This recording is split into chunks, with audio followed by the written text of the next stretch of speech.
Let's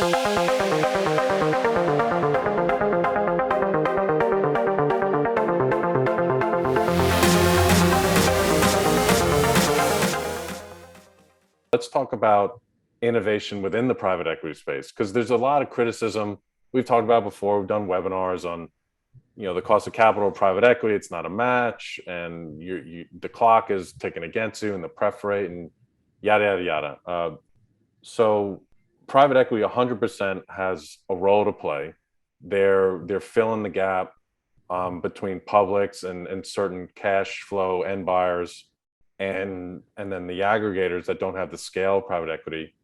But all the criticisms against traditional private equity money are valid, even though guys like yourself have successfully exited and everything. So NGP has gone out, NGP Royalty Partners, they've raised a specialized fund, which has a differentiated cost of capital. It has a longer holding period, and it's a better fit to write mature assets more aggressively and compete on these larger scale things. And that's, I think, where it makes total sense for you to go with them versus taking the opportunity cost risk of raising a fund directly and then missing out on opportunity. So give a little background there on the relationship with NGP and why it was appealing, and kind of what they're up to, and how they've innovated within the mineral space. Yeah, so the relationship with NGP is great.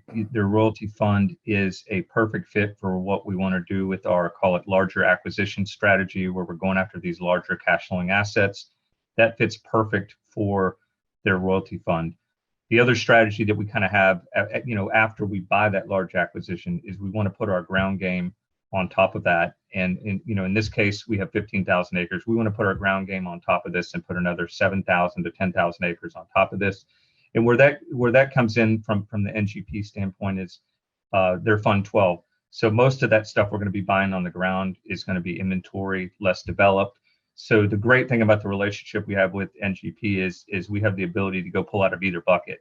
So if we want to go buy this inventory, not very mature type of assets on the ground, we can use their Fund 12.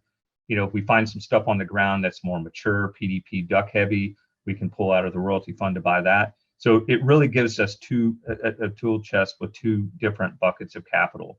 So I think that was one of the most appealing things for us was that we had that ability with NGP's two different costs of capital to really achieve what we wanted to do, both on the larger acquisition, but then with a kind of complementary ground game on top of that.